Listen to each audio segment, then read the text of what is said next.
and Salsa Show. The only show about Latinos for Latinos. And did we mention Latinos? It's the Latísima. Latinos come in all flavors, shapes, and sizes. You don't have to be Latino to enjoy chips and salsa. And we are back with the Chips and Salsa Show. I'm Alice Lara here with... Don Jorge Lalacra. He's no longer missing in action. No, He's back. I was missing in action there for a little while. And he's going to be with us for a while. Don Jorge de Alacran. So we're going a little longer. Normally we wrap up the show by 5, but we just had too much to talk about. And so we're going to go like another half hour or so, a couple more segments. And Charlie Ellis is still with us in the studio here with Operation Enduring Gratitude. The story continues, and we are honored and privileged to have Officer Jason Wiechamann. I have permission to pronounce it that way, but I'm going to spell it for you, okay? Wiechmann.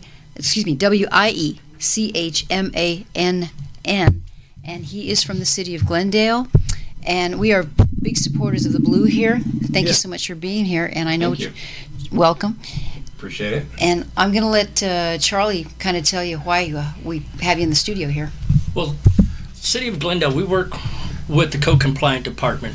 As I said in the previous segment, if a neighbor has a problem with their front yard and the other neighbors are disagreeable to that condition, they will call the city and they'll say, hey, my neighbor won't clean up his yard. It's like blight rules and stuff like that? Yeah, too much trash, weeds too high, et cetera, old cars sitting on blocks kind of thing, blight on the city. And so I despise that on 2 reasons. Neighbors should help neighbors, not turn them in. Maybe they don't like each other, but what I find possibly worse, they don't even know each other. So one of the routines that we've established with the City of Glendale and their code compliance and the law enforcement community is you ask the individual what their veteran status is. If they are a veteran, our organization gets the citation, and then we utilize volunteers from the PD, the fire department, local neighborhoods, Boy Scouts, as we mentioned earlier. And we've really managed to turn this into a very grassroots community neighborhood outreach program. And through that position, there was an incident that happened early in January, and our code-compliant community individual on our board of directors, who's coming in on our next segment, is going to talk about how there was a bridge built between us and Glendale PD, and the contact on that was Jason. Very nice, Jason, and that brings you on. Okay, I guess I'm on the spot here. So, I'll just go on a little bit about code compliance and what they do in the city. So I call them the city HOA.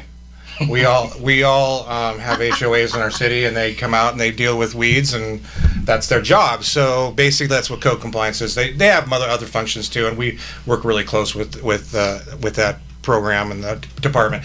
So let me just say a little bit about myself. I came to the community action team March of 2019. I decided that I brought my self-initiating mentality with me from, I was a motorcycle officer for 14 years. So thinking outside the box, how we can fix traffic plans. I worked at the stadium for many years with traffic plans, with how we can change cone patterns, stuff like that. So when I learned, when I went to community action team, I learned that I needed to build relationships. Relationship with the community, relationships with city departments. We were lacking in a lot of relationships out there. So I took it upon myself, and my partner is also Officer Chuck Buffington. He has another sector. Basically, I decided we're going to work together. We're going to get with the City of Glendale departments and try to build relationships that we can utilize when we need help with people in the community. Jeff Turney has been working with Chuck for quite some time, and he's a personal friend of mine. We've known each other for many, many years. He's retired. He's a retired vet. I'm a vet. Thank you for your service, sir. Thank you. I'm Army, but he's Air Force, so it's kind of like... And you still get along.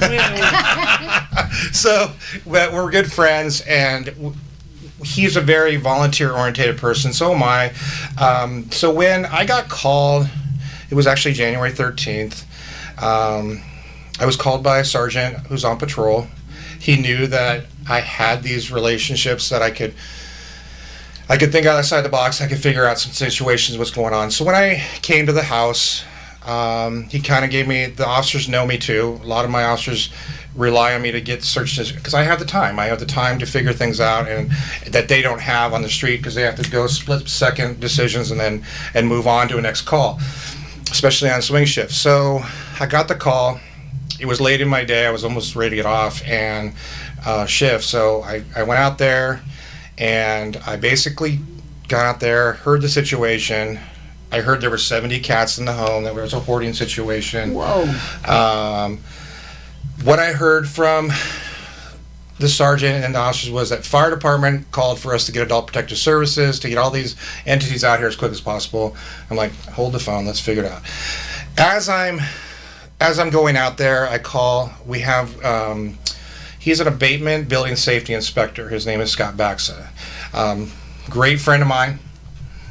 Me and him, we talk almost every day. We're usually on different scenes all the time. We have a great relationship. So I was like, Scott, I'm going to need you to come out here. This house is probably going to have to be what we call unsafe to occupy. The living conditions are not good. So he arrived. The living conditions were very unsatisfactory, to say the least. When I got out there, Jean pulled at my heartstrings. Even with Phil's death, she's very... This is the woman that lives... Yeah, she's very firecracker. She's a firecracker. Right? That's the best way I can put her. She's very quick-witted, but she didn't have a problem with what we did. And I think she understood. Me personally, looking back and analyzing this, I think it was like we threw her a lifeline. Mm-hmm. Because I think I'm learning... She's kind of become my second mom. So she has my personal number. We talk. I talked to her today. I talk to her once or twice a week just to see how she's doing. She's living with the family next door, the Silvas. They are the amazing people. Amazing. They took her in. Wow. I provided a bed a couple of days later so she could move into one of the boys' rooms, who moved out of his room so that he could live there. Family of... That's a neighbor. Wow. Yeah. Family of 10. Oh, my goodness. And they took her in. So they have 8 kids. Because who's going to notice one more? Yeah, one more. Yeah, so they love her, though. And it's because Carmen is the mother, the matriarch, and she just loves having Jean around. She says, I miss Jean. I was at work the whole time. So we talk on a normal basis. So when I went to this house, Scott felt bad. I felt bad that we had to kick her out of her house. It wasn't my intention, but it had to be done because we had to move the process forward. Usually when I make a house unsafe documented, it's usually a drug dealer. It's a search warrant. It's something that the choices they made caused that. Yeah. The choices she made, I think, were out of desperation and happiness because her husband was sick, and I think she thought cats were her lifeline. So I called Humane Society. I have a contact over there. Super lady. She's a supervisor over there. I have her personal cell phone. I call her. I called Carol. You make friends quick, don't you? Yeah, I do. I need to get them all gift cards this year because they've really come through for me. Carol Golden, she works for Intensive Treatment Systems. They take care of treatment for people. So when we did this, I started reaching out to people. I said, do we have a hoarder group with Carol? She says, yes, we can get her into a program if we need to. That's down the road. So the cats got taken care of. So that's another story. So I spent the next week... Got 1 minute, so... Okay, next week, I basically, for 2 weeks, there was 46 cats we found. 46? Wow. 25 cats the first day, 14 the next day, and then we rounded up the last cats. So Humane Society, the lady that came out, Valerie, she was the one that actually gave me her compassion coin. She's never given it to anybody because she just loved what I did. Aww. So I got Jeff involved. Jeff reached out to Charlie. And we just spin that whole system, and we're trying to get Jean's house taken care of. So, like I said, though, she's my second mom. I love her to death. What this is all about. It is. Right. If you meet her, you'll be like, okay, I can see why. She's a sweetheart. She's a real sweetheart. Golf tournament? Huh? Is she going to be at the golf tournament? Okay. Jean, like I said, is a firecracker. I have to approach her with kids' gloves sometimes because you can overwhelm her. So what I'm going to do tomorrow is I'm going to have a conversation with her. I'm meeting her at 10, and we're going to discuss some things. That's why we're going to talk. I'm kind of like the filter sometimes. Liaison. Yeah. That's the best way I can put it because she gets overwhelming and she tends to. You know, we can't thank you enough. We just... We're so happy that you came in to tell us Thank a you. story. Appreciate it. Thank you for everything that you've done for Gene and the cats and the neighbors. I thank the neighbors out there. Sometime maybe after in a while we'll come back and give you the rest of the story, and Charlie can bring you back in here. Yeah, I'm sorry. There's more to it, but I know we're short We on need like time. hours to talk to you, but we got to take a break right now, and then we still have one more guest to talk to as well. I'm Alice, Don Jorge. and I'm Charlie Ellis. we have Officer Jason. And I'm Jason. And we're so happy that you came in. And we'll you. be right back with more of the Chips and Salsa Show here on Central City Radio, Talk Central Phoenix. Don't go away. Valley's home for podcasts. Talk Central Phoenix. Get the app.